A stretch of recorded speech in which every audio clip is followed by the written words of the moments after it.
Good evening, everybody, and welcome to tonight's On the Sofa. Unfortunately, X is playing up today, so we've lost Twitter X on this. So hopefully, people, if they can't see it, they'll come onto Facebook or YouTube. So tonight we've got Mick Wolford and Jeffrey Smith, and we hope one other guest will join us shortly. Let's bring Vic on because I think I might have to leave you to sort a few problems out. Hi, Chris. How are you?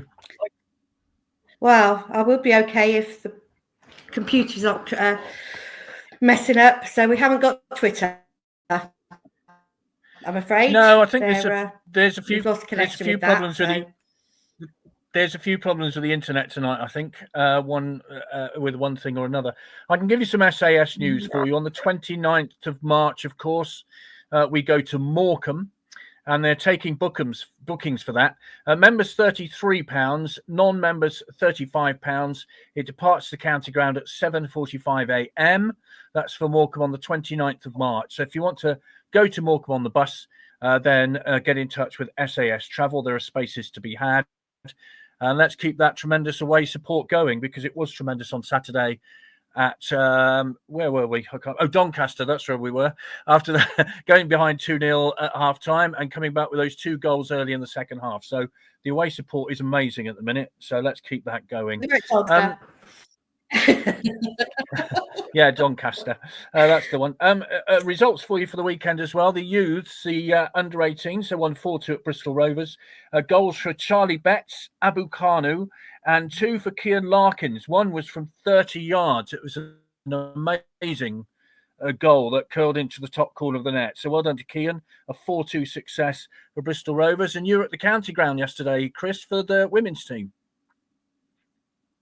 I certainly was. It was the Her Game 2 dedicated fixture. And there was a really good game. I didn't realise they were so close in the table, but they were. But the women, Swindon women, come out 6-0 winners.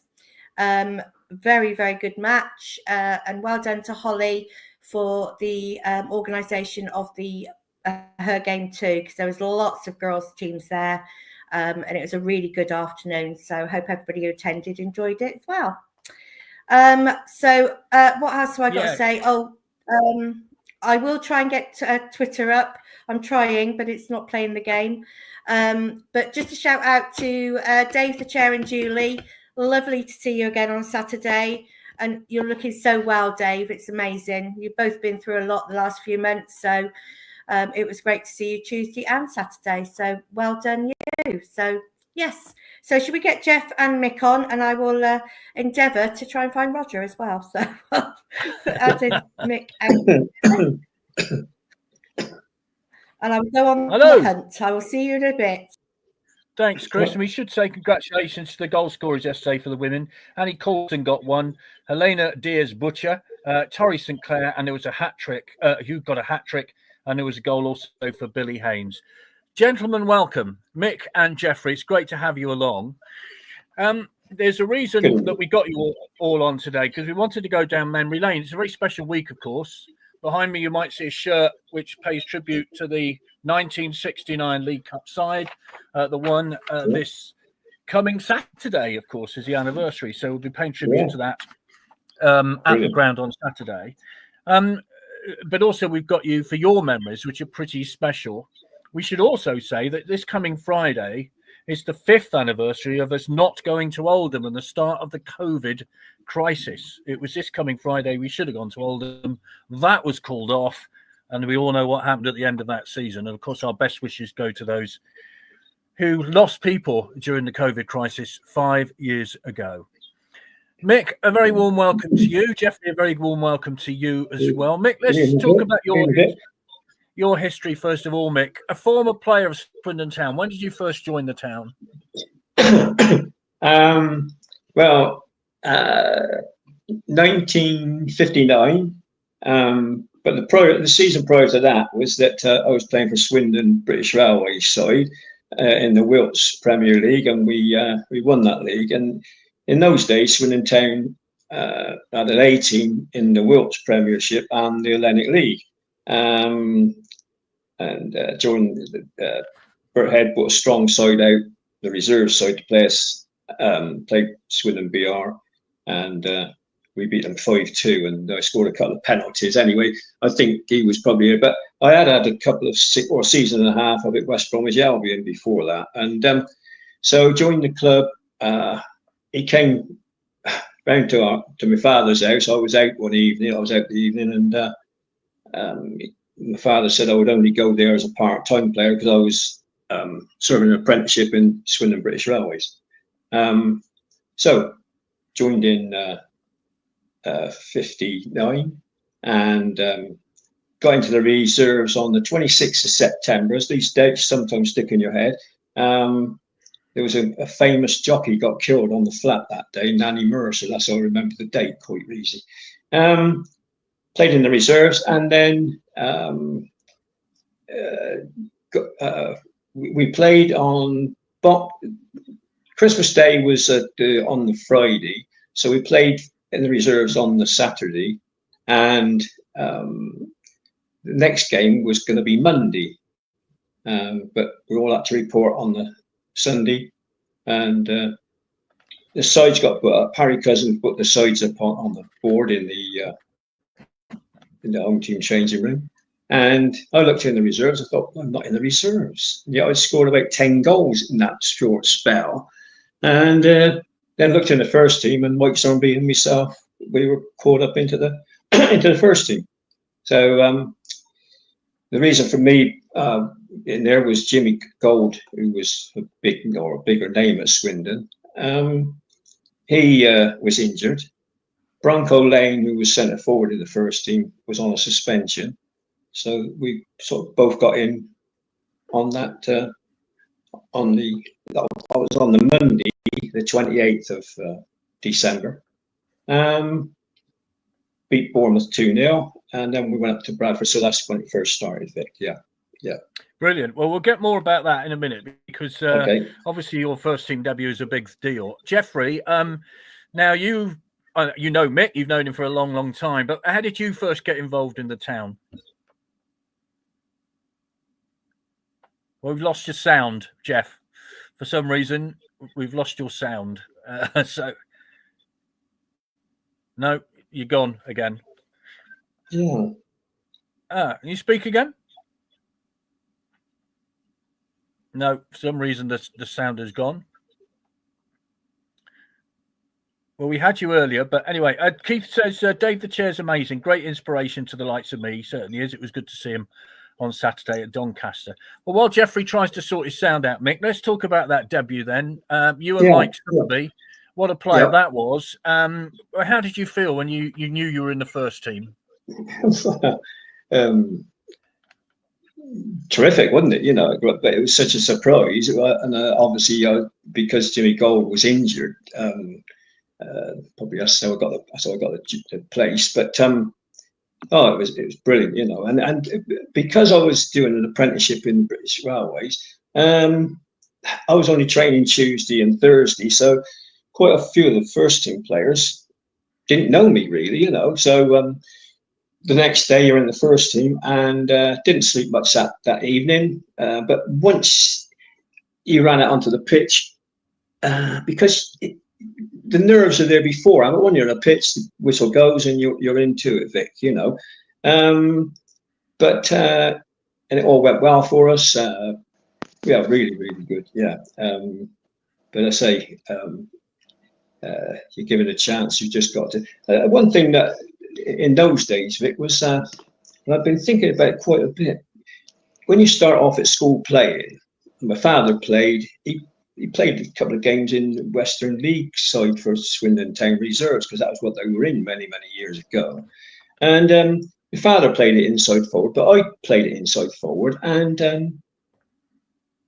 it was such a sort of you can't remember the managers saying too much different. Just get out there and play. You knew that position. Everybody knew their positions in those days. Now they come up with such fancy sort of ideas of which system to play, and I think it gets a bit complicated for the players. But in those days, we all probably have been playing in those certain positions for quite a few years, Vic.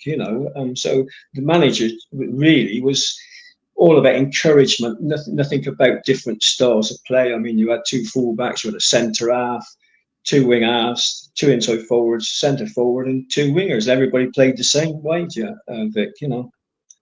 Yeah, and this was at a time, of course, when there was a lot of young players coming through, weren't there? I mean, you've known John Trollope for many, many years. You are related to John Trollope. All those players were coming through.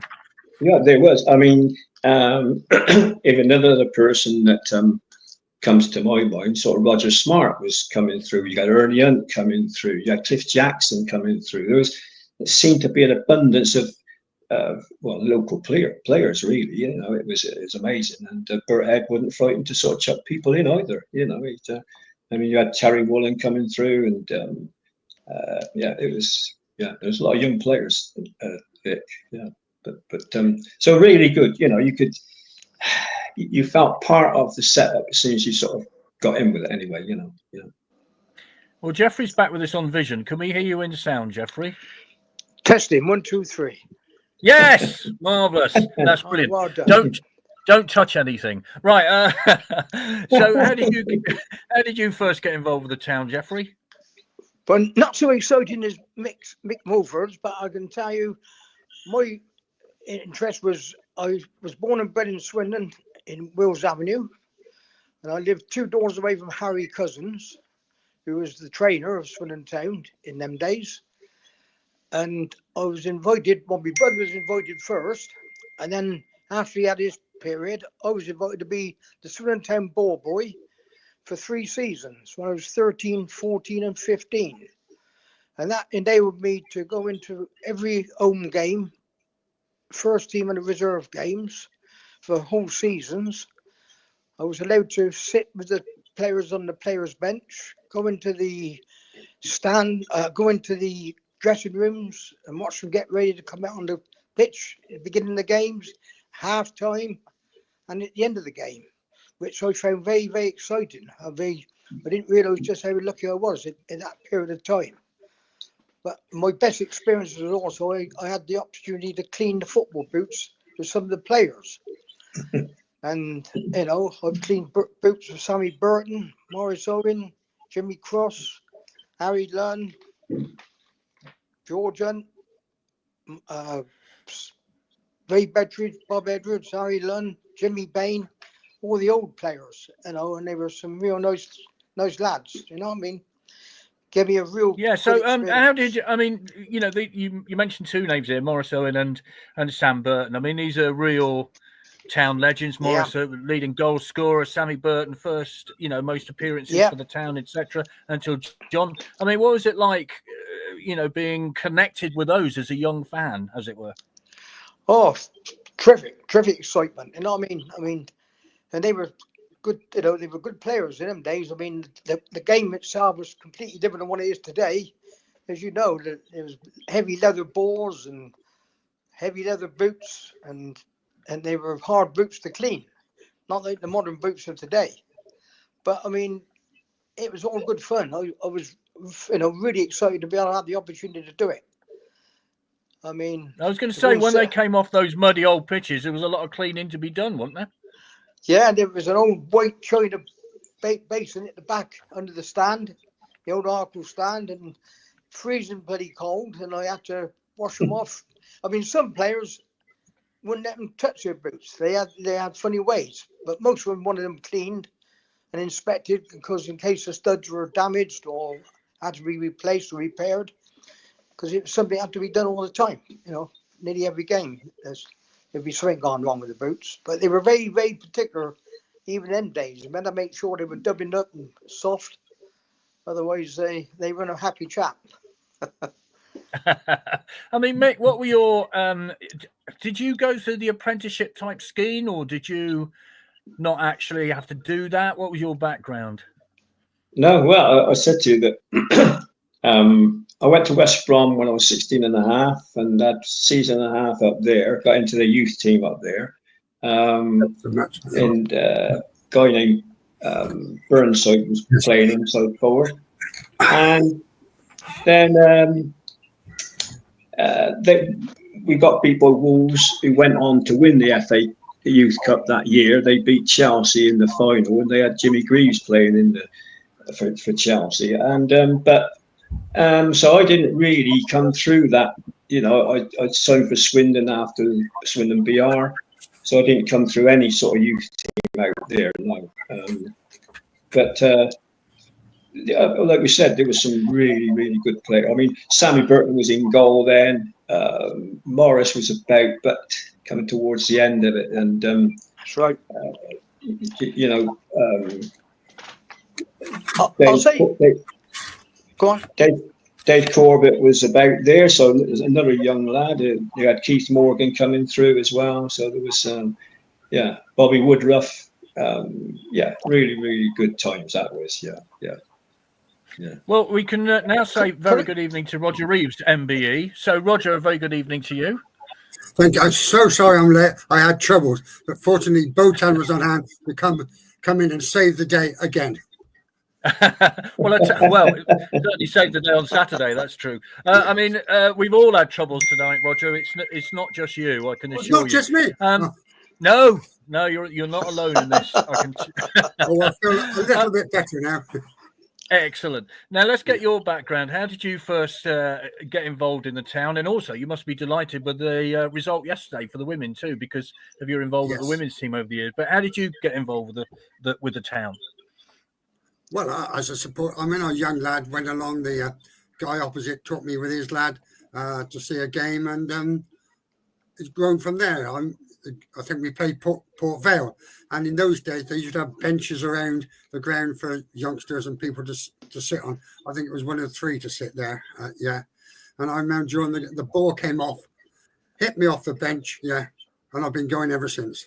What is it that drew you to the town? Your local team? It's that simple, is it? Well, I live in Swindon, yes, and my dad obviously supported Swindon, and it was their team, yes. Yeah. What about the women yesterday? 6-0 win over Worthing, but the game's come on leaps and bounds since you got first involved in it, I guess. Oh, gracious me, yes. We were playing on the playing fields at Wootton Bassett, and we had to appoint our own referees, and we had a young lad called, I can't think what his name was. Oh, yeah, Simon Hooper, that was it. He always used to come along and help us out of a Sunday afternoon, and it's just grown from there. From the early roots, you just wouldn't believe what we've got now. It's tremendous. It's tremendous. Yeah, and for the women to play on the county ground, of course, they love it, don't they? So that's a big step forward. I think that's a big boost for us, because visiting teams very often haven't played in a football league ground at all, and they're a little bit overawed by the surroundings and where they actually are, which is to our advantage, of course. Of course. Right, well, Jeffrey, you were about to say something before Roger Reeves actually appeared, which is great to see him, but what were you going to say before Roger came in? Well, I was just going to say, my football experience was not as good as Mick Mulford's, but it made sense when he said about training with the Swindon BR on the Swindon BR ground, because when I was coming to the end of my third year as being a Swindon Town ball boy, I used to be training with Kevin Morris, Bert Ed's side, what he picked in them days, and Morris, all of them players right there, and we used to have 11-side practice. I used to play, because I played for Sanford in the school football, and then when I got to 16, we played in the Swindon Borough League under 16.5 Borough League side, and then of course into the under 18 Borough League side. That's how it used to go with the boys' football in them days. But again, when you got out of 18, then I played for Garrards and Vickers Armstrong as I got older. But as I got older, I packed up when I got up to about 21, 22. That was the end of my football career. But, I did experience playing with some of the good Swindon Town players. You know what I mean? And yeah, sure. It was exciting times. I mean, Mick, Roger was talking about the little benches around the ground. I remember them now. Yeah, in front of the old stand there. Yeah. Well, it was. You used to have plastic seats, Roger, didn't they? Good evening, Rog. Good evening, mate. Yeah, good to see you. And you.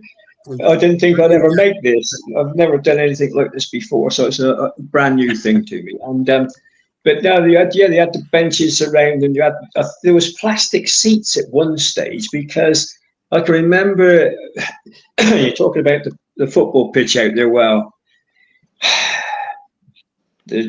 from sort of November to March, virtually that down through the centre was just the mud, really. And I had a great uncle that looked after the pitch. He did it on his own, actually, a guy named Tom Moore. And now, I mean, look at the pitch now. When I was chatting to you out there the other week, Vic, you know, the pitch it's brilliant condition. I mean, you had it on the flanks at decent conditions, but no, it wouldn't like it is today. It's still a bit bumpy. But no, these plastic cushions that they had used to sit on. I remember Bert had us up into a room in the corner of the stand where all these were stacked up. And of course, we got in there and Bert joined in. It was like a bit of a rugby game. And the next thing, Bert was on the floor and Sammy was belting him with these cushions. So the cushions did come handy at some stage, yeah. But no, it was so much different, Roger, wasn't it? It was so much different in those days. You don't want to go back to those days, but that's all we knew, really. Yeah, yeah. Seats around the stand and these cushions that they could sit on and get from somewhere. Anyway, yeah, yeah. But, yeah, the thing is, Roger, now you look at that pitch now and you think, you know, Matt Povey's done a fantastic job in very difficult circumstances because the winter's been awful, hasn't it? I mean, it's been so much rain and things like that. And you're down by pitch side every week and you see how much work goes into it. And you can't really see a comparison between the pitches of the 60s, say, and the pitches now. It's a totally different thing, isn't it? Totally different, as Mick said. It is totally different. Man, he did have a difficult period. There were 3 home games in a week. I think the game against Crewe that was abandoned and then again on. Yeah. And of course, what really created problems was that the teams went off and then came on and warmed up again and then chewed up more of the pitch. So that didn't do the pitch any good at all. But he works wonders on that pitch. Mind it is his pitch. Don't you dare touch it. Yeah. Don't even look at it. Yeah. No, I always think with groundsmen, they do a fantastic job, but the really annoying thing is they have those pesky footballers on them, don't they? And they really wouldn't rather want them on there, would they? They kind of like it's a pitch. Jeffrey, when you were a ball boy then, when you were running onto the pitch, what was it like for you? Well, as I say, my main job is the ball went out the stand, and it wasn't very difficult in them days because the stands weren't very high. If they went out, it was my job to run around and get the ball back because in them days there was not a lot of money around, and every ball was, I wanted claiming back. Luckily, I got most of them. I did get back. I didn't see many get pinched, but I did have one little discussion with somebody who wanted to keep it. I had to persuade them to let me have it. But that's what it was. Because I'm right in saying in those days, I think that you could only use one match ball, couldn't you? None of this multi-ball stuff. Well, he did have another ball, but it was not as good as the match ball. They did the match ball back as soon as possible, and it was a case when I brought it back in and gave it back as soon as the ball was let to play. The match ball got put back on the pitch. You know what I mean? Jeff, and what about how heavy the ball got as well? Oh, crikey! It got heavy and everything. That's what kept me fit. What about playing with those balls then, Mick? I mean, I think they're the same weight as the balls now, but they're just totally different. Well, they did gain weight as if it was raining and as the game went on, the mud got on the ball, and don't forget there was an inner tube inside the ball as well in those days, and it got really, really heavy. I mean, you can see why.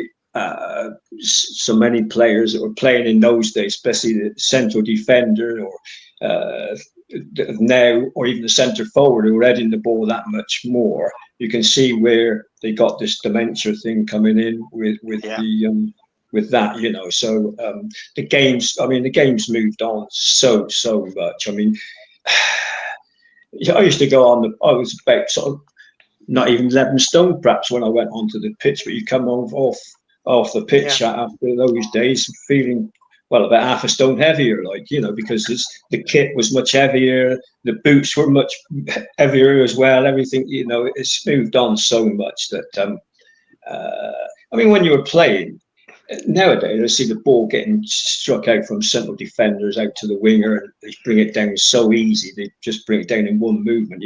You had to be watching the ball all the time in those days, especially if it was traveling along the deck, because the bobbles, incurred. But now you can be looking up already and seeing where you're going to play your next pass to. It's much different.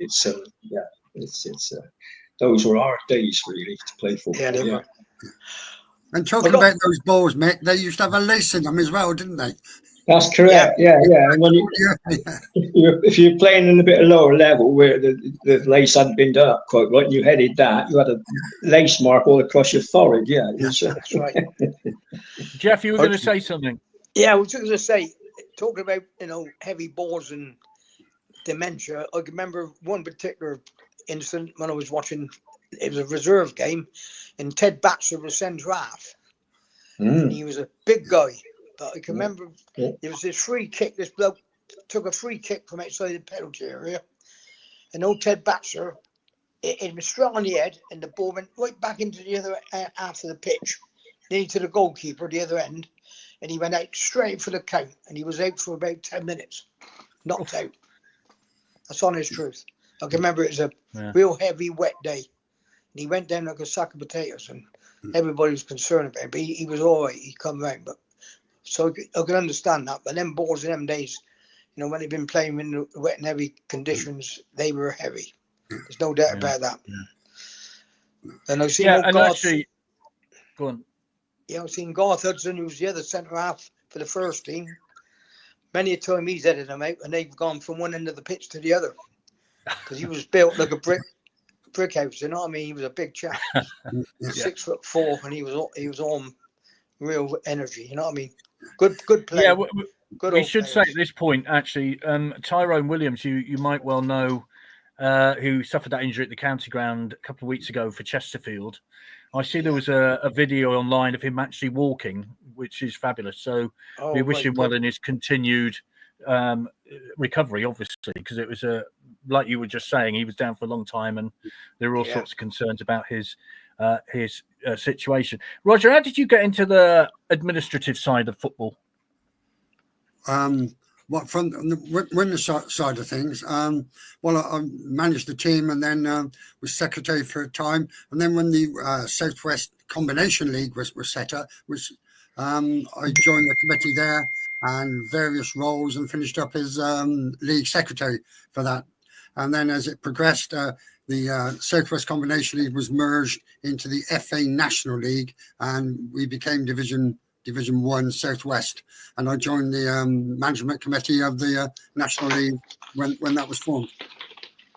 Well, I've got a message here from Claire Wheeler. She says, "Great to see my very good friend Mick and my ex-football gaffer Roger on the sofa." Hi, Claire.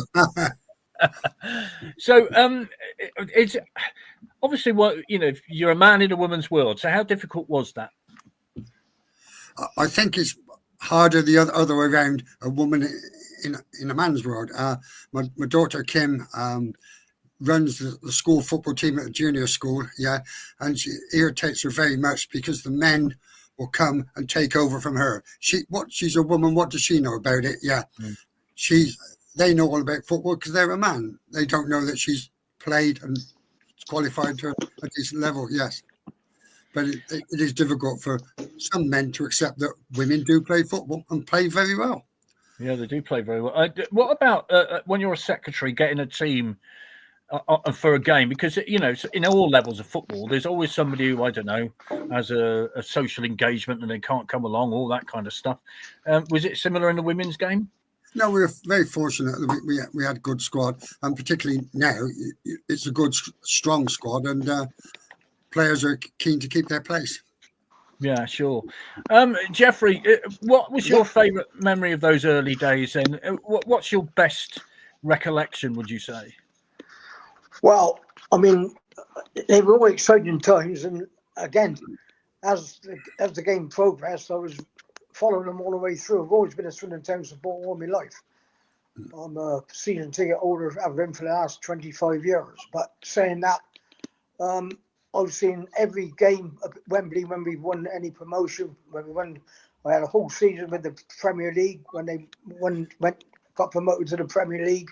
I mean, that's the exciting times I remember, as well as my old days. You know what I mean? It's Swindon Town. When people say to me, "Who's your favourite team, Jeff?" You know, my family, I say Swindon Town. Other people say Liverpool, Chelsea, Arsenal. I say Swindon Town, and that's me, and that's the way I am. Yeah, quite right. I mean, there is something special about it. I mean, at Doncaster on Saturday, we had all the away fans, and the same at Walsall the previous Saturday. There is nothing like that, is there, Jeff? Because you meet people at football that you don't necessarily meet outside of the game, do you? That's right. And I mean, if you talk to anybody who's a real true Swindon supporter, that's all they talk about. Is all the history and hope. I mean, the worst thing this year was that my dread was we were to go out the league, and that would be the end of Swindon Town on the map. And that was my biggest dread. But I will say one thing. I did meet Mr. Holloway at the Swindon Senior Citizens Christmas party and had a chance to have a chat with him. But he went around all the different tables, and he come to my table at the end, number 10 table, and he said, "You look a cheeky chappy." I thought, here we go. And I just said, "Well, I just hope you do as well and get us up the league, because we do need some wins. We're lacking wins, you know, we're drawing and losing." He said, "You've got to win wins. You've got to play to win." He said, "And that's what I'm trying to get this squad of players to do." He said, "I've got the squad here. I've just got to get them to perform for me." And touch wood, he's done that. And I think, speaking to him, I found him a very, very positive guy. And I think we got the right guy in charge of us, hopefully, to see us get to the top of the league. That's honest truth. Well, Roger, you obviously down at the tunnel before games. Yes. What have you noticed over the last, 6 months or so? Because obviously I was at Colchester that dreadful night when we lost 4-0. Yes. It was the absolute pits. But what have you noticed? And Ian Holloway must have learned from that. But what have you noticed? Well, the whole thing is a lot happier. He's definitely given the club a lift right the way through. People are smiling more. It's a different atmosphere. But then when you're losing week after week after week, you know, heads go down. But you get a few wins and lifts the spirits of everybody. Yeah, and let's hope we can keep getting a few wins. Yeah. How did you get that job of being in the tunnel then? Because that's where you are most match days. You're in the tunnel making tea, which apparently is excellent. So how did you get involved? Hang on, I've lost you. Can you hear me? Yeah, I can hear you fine. Yeah, go on. I can't see you. It's all gone. Oh, okay. Oh, I'm not really sure, to be honest. It just sort of happened there. I got involved there and become part of the tunnel team. The other lads there, Malcolm and Mark, you know, we've been there for years, and we cover for one another. We know what's got to be done. And I do make a cup of tea and a cup of coffee. Very well, I believe. Although I'm not told that. You've also recently won an EFL Community Champion Award, which is fabulous, isn't it? How do you feel about that? Well, actually, I'm really flattered. Why me? What, you know, very grateful, very surprised, and, you know, amazed, quite frankly. Yeah. But thank you very much. Thanks. Yeah. Well done. Yeah. Jeffrey, in those days then, the old wooden stand. What about that? How were the dressing rooms in those days? I mean, you know, they're a bit bigger now, but what were they like? Do you remember? Well, they were pretty blaring. I mean, they had wooden benches. I mean, they had hooks on the wall with the players' names on, with all the kit would be on that. And as I said, I have been in there and I've seen them getting ready to go out on the pitch at the beginning of the game. And I can remember one incident, and I should never forget it. It was Morris Owen, and Harry Cousins went over to him. He said, "You all right to go out today, Morris?" He said, "Yeah." He said, "Strap him up." And what I was looking down, and his ankles were black and blue. And he strapped him up and went out, because, you know, in them days, there weren't that many players around, especially Morris Owen's calibre. And out he went. But it really stuck in my mind. They were black and blue with bruises. And out he went. And it was a real heavy, wet day again, you know what I mean? But, I mean, that's the same with all them players. They all had cuts and bruises. I see some nasty things happening when I was allowed to go in the dressing room and see it being treated. You know, it's amazing what you can see. These players, it's a man's game. You get in here and you get heads collapsed together, and you see some nasty old gashes on your heads and that. You know what I mean? But that's what the game's around. And it's so exciting. But I will say one thing about the present team was playing now. I think most people will agree. They seem to be playing for one another. Everybody's pulling together. You know, early on in the season, it seemed everybody was, I don't know, not gelling. But now they're fighting all the time. They're running, chasing, shutting down. And that's making it difficult for their opponents all the time. And as long as they keep doing that, I cannot see us fading, to be honest. I cannot see it. You just got that feeling in the team, the way they're playing. It's really exciting times, I think. I hope so. Yeah. Mark says, hi, Jeff. I can listen to your stories all day. Fascinating to hear of the history of our fine club. That's from Mark. I think you know. I mean, Roger, that's the point, isn't it? I mean, I kind of get the feeling that what Ian Holloway has done is turn the squad into a team. Is that fair to say? Everybody's part of it? I think that's very fair to say, yes. Yeah, as has been said, they all seem to be working for one another. And, of course, once you're winning, the morale's lifted. When you're on a losing streak and you can see the goal and it's, oh, crack, here we go again. Yeah. But you get a winning run. And, I mean, even the draws, where they're picking up points, it's positive all round, isn't it? Just got to keep at it. Yeah. Yeah. Yeah. We're waiting for Mick. Sorry. Oh, everybody seems to have disappeared for some reason. I've lost everybody. I can still hear you. I still hear you. I can hear you. Yeah. Okay. All right. Well, I'll carry on then. Right. I was going to say, the thing is, Roger, that in your times of an administrative person, you've also got the MBE, of course. How proud a day was that for you and your family? Well, that quite frankly was right at the blue, unbelievable. I had the letter from the palace to say that I opened the letter. And I just went, oh, and my wife came running out, thought I'd had a heart attack.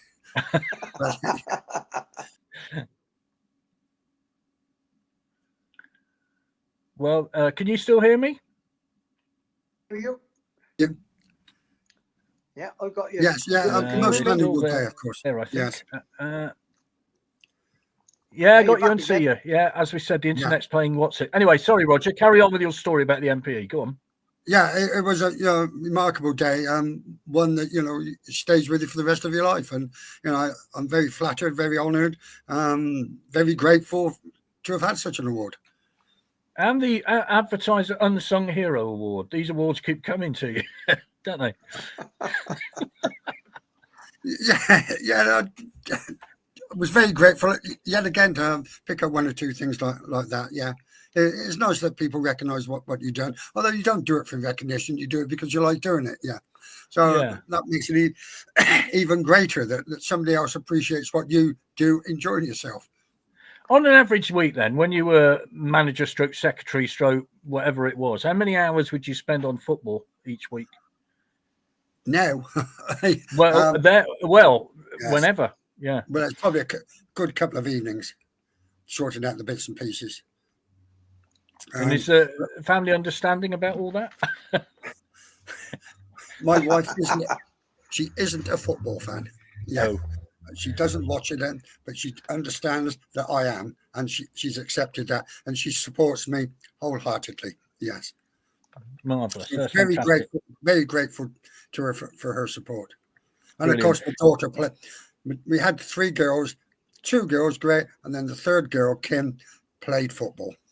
And that was it. And she played football right the way through till she was quite a bit older. Marvellous. This is from Ian. He says, pleasure to hear your stories of Swindon Town of old. Thank you, gentlemen. Thank you, Ian. Jeffrey, when you were you were a young boy and you suddenly were involved with all these footballers. Yeah. I can only go back to my younger days as a reporter when you're suddenly interviewing all these footballers who you've watched over the years. How did you feel? Well, again, it was tremendous, really. I mean, you don't really appreciate it until you get older and you just realise how lucky you were to be able to rub your shoulders. I mean, in them days, they're not as famous as what they are today, but in them days, they were still famous in Swindon. they were well known, recognised. They used to go to hospitals and do daily visits, not daily visits, but special visits at hospital times, at Christmas times. And they also liked a game of golf. They all liked playing golf, even in them days. I can remember them talking about going to golf after games or weekends, and that's what they did. And that's what footballers still do today. They get together and have a game of golf because they're team players. And that's what football's about, teamwork, and that's what keeps the game so, interesting. It's the team, because I think football's the best team game you can ever play in. You know what I mean? It do bring people together. But I think another thing, Jeff, was that they all lived local, didn't they? A lot of them nearly all lived in Swindon. They were all Swindon men, yes, as well as Swindon players. Yeah, and also they used to all have their hair cut in a hairdresser shop along Farringdon Road. I can't remember the name of the shop, but I used to have my hair cut there as well.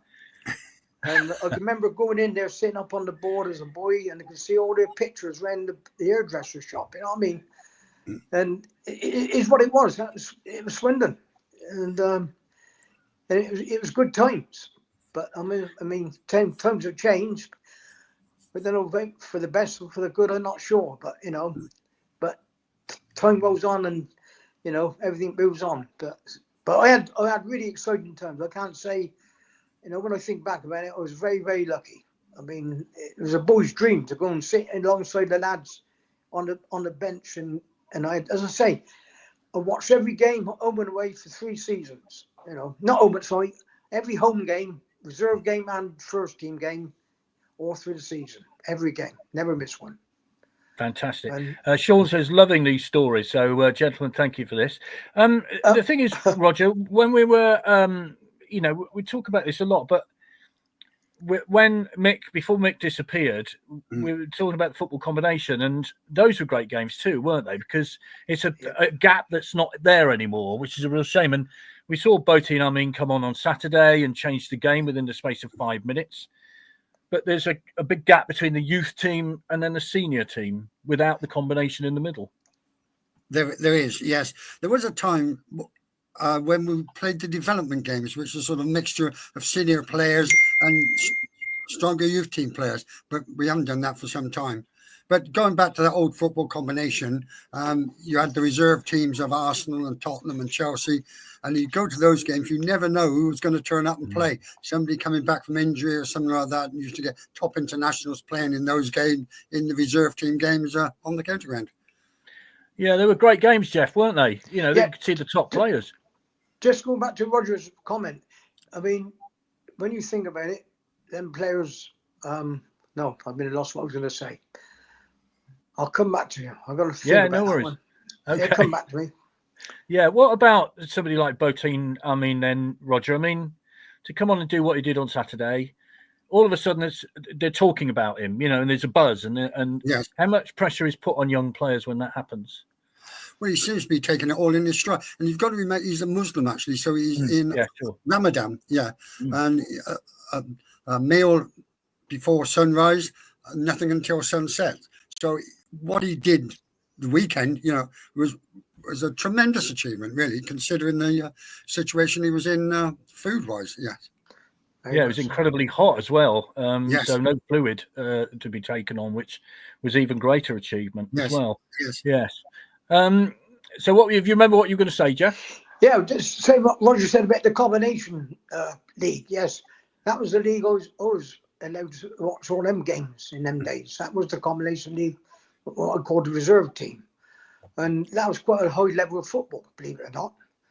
And also the players were already ready to step straight into the first team if there was any injuries, in the first team. And that's what the combination team was for. And it was a good standard of football too, very good standard of football. And another thing was, some of the players were semi-professional even in them days. I mean, there was Slacker Williams, who used to work in the railways as fitter and turner. He played quite regular. Freddie Thompson, he was a wing half and full back rather, and he worked for Vickers Armstrong where I worked. I knew him also well. It was real local football supporting the team. And like Mick Mulford, he was a local lad, and he was another good footballer. I mean, then I can go back to the chaps like Early Hunt, Summerby, Don Rogers. I mean, that was later on in my day, but I watched all them players play regular. Bob Woodruff, I played against him for Sanford against Upper Stratton. You know what I mean? It's one of them things. It's what used to happen in local football. You used to play against a lot of sides. Yeah. But it was interesting times. Yeah. I mean, Roger, we're coming up to the anniversary of something on that shirt behind me, the 1969 League Cup final. Yes. What are your memories of that? Well. They were the memories. What a day that was. Yes. You know, I had the flu. I was off work sick right the way up to the Friday. And you know, miracles do happen. I got a lot better than that Saturday. Yeah. Yeah. And, well, let's hope we can repeat that sometime. But it really was a tremendous occasion. It was a piece of history. League Cup, Don Rogers. For the years you've talked to anybody who was from Swindon, oh yes, League Cup, Don Rogers. Yeah. Absolutely. It was very much part of Swindon's history, yes. How did you get there, Roger? Did you go by car, bus? Went by train. On the train. Yeah. In fact, we went to nearly all I had a A30 van, a little green A30 van, and 3 or 4 of my mates used to cram in this, and we went to Coventry, we went to Derby, we went to the semi-final at West Brom, but we went on the train to go to Wembley. But we did go to a lot of the games away. And what about that pitch? I mean, when you got there, how disappointed were you by seeing that pitch? Well, I was watching a rerun of the League Cup final with some youth team lads a few years ago. They could not believe the state of the pitch or the tackles that were going in that weren't getting booked. So the games moved on. But yeah, the pitch wasn't the Wembley carpet that we were all expecting. They had the Horse of the Year show or something on it, didn't they, beforehand? Well, it's a little bit. They did in the October time, but the Tuesday before the final, there was the England against France international, and it absolutely bucketed down. So that's what cut it up even more than it would have done normally. But all the patches where the horses had landed, of course, before were all sort of messed up. I think it's fair to say. Yes. How about you, Jeffrey? How did you get there? What were your memories? Oh, well, I remember my son-in-law. He drove. We went up in a car. But it was a fantastic day. I should never forget it. And my brother went as well. But, I mean, it was one of them days you never expected it ever to happen, and we come away with a 3-1 victory, and it was a miracle. But, again, Don Rogers made it. But, I mean, the pitch itself was a quagmire, as everybody knows. But it was it was the same for both sides. So it was a leveler, you know what I mean? And on the day, I think we had Lady Luck on our side a little bit, and we won the game. And I think that goes for most games. If you haven't got Lady Luck on your side, I don't. They say you've got to earn luck, but if you haven't got a little bit of slice of Lady Luck on your side, you're not going to win nothing. You know what I mean? And I'll tell you another time in my experience, one of my best experiences when we qualified to go in the Premier League. I mean, that was what I would say my most exciting season. Because it was a season looking at some of the best players in the football fraternity at that time. You know what I mean? Yeah. And it was lovely to go and see some real decent football. And to be honest, people might laugh, but Swindon wasn't, I'm going to put it, to be ashamed about, because in them days we just couldn't get the players in to play for us. You know what I mean? And you're playing against sides like Arsenal, Liverpool, Man United. I mean, we drew with Man United, if you remember. Yeah. And old Monfort got stepped on, if you remember, with the good old Frenchman, you know. Yeah. There's a picture of that in the tunnel. Yeah. But I mean, they were good times. And I can remember, I think we got beat by Liverpool 5-0. And our goalkeeper was on the floor. He got floored. I think it was Sutton who scored, you know, and it shouldn't have been allowed. But that's what happens in football. Things go against you. You know what I mean? But I know we didn't have the best of the season. But I enjoyed it myself. It was exciting times. Full crowd every game. And everybody was, you know, hoping Swindon would do well. But You know, it's one of them things. But it's exciting. It's things you can't take away from it. That's the history of Swindon. You know what I mean? And Well, Sean says, when I've been abroad, even in America, mention I'm a Town fan, and most of the time get the reply, Don Rogers. It is extraordinary, isn't it? Yeah. I mean, he's there every week, Roger, isn't he? And he and John, when he's thank goodness John now is back to good health, which is great. Back on the mend, yes. Yeah, and hopefully he's going to be there on Saturday, I think. But it's great to see them there, isn't it? Yeah, very much so. Very much so. But go on. Sorry, Jeff. Oh, I'm sorry. I was going to say, Don Rogers, he doesn't change. He hasn't changed. He's no different than he was 40 years ago. You speak to him, he is just what he is. You know what I mean? That's what I like about the guy. There's no edge to him at all. Yeah, you know what I mean? No matter where he goes, or if he, gives medals out to teams, he's a real down to earth guy. You know what I mean? Real nice guy. So go on, Roger. Go on. Yeah, going back to the early days, you mentioned Ernie Hunt. When I was at school, we had a school team. We used to play rugby until Christmas, and then football after Christmas to Easter. It meant we were useless. But in the year that I played, the schools that we played, Jenny Street had Ernie Hunt, Upper Stratton had Roger Smart, Pinehurst had Terry Woolen, and Rawton had John Trollope. Now, what chance did we stand? Not a lot. Wow. Not a lot. No, incredible. Can I just come in again while I memorise this a little bit? In my day, when I played for Sanford, but I played against Tony Moore and or Jack Hobbs, who was playing for Headlands. Yeah, Alan Bates, Dave Gardner, and and Tony Ponting.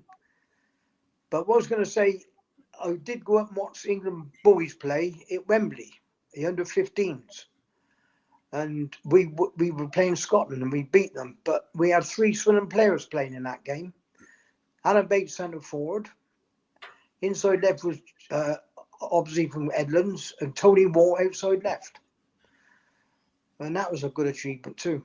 But there's some good players in that England side. I can't remember them all offhand, but if you Google them, there were some top-notch players playing in that England side in them days. And it was a full house at Wembley on that day.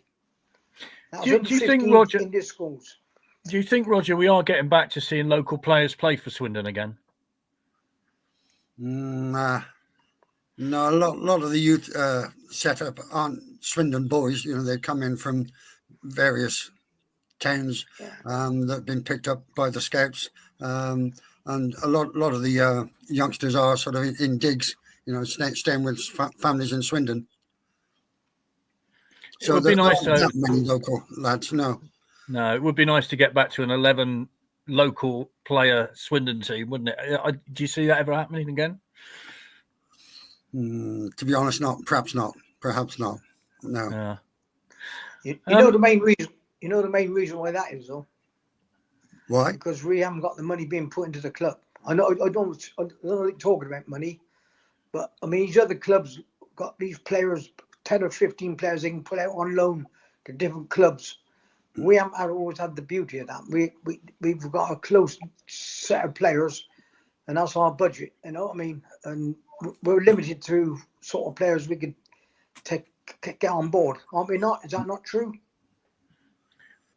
No, I don't think it's that. No. I don't know. Perhaps we're just not bringing the players because I don't know about the schools. Now, you used to have Swindon schoolboys team, didn't you? And that brought. That's true. Yeah. That's right. They don't have that now. Well, I don't think they have that now. I've never heard any more about it or anything about it. Well, players like Kenny Stroud came through as well, didn't they? Paul Rideout, people like that. They all came through that system. Oh, yes. Yeah, it's true. Yeah. But then, of course, the schools stopped a lot of competitiveness in their sports, didn't they?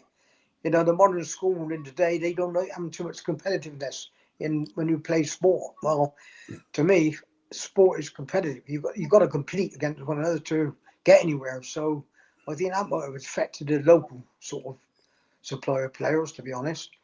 You would always get players to be competitive, obviously, always.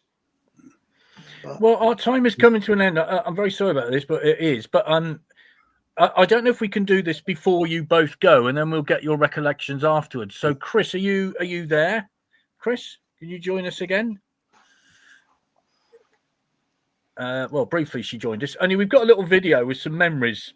Yes, I am. Yeah. Can you play that video now? Is that? Yeah, of course I will. I'll do that now. There we go.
There you go. Did that stir some memories, Roger?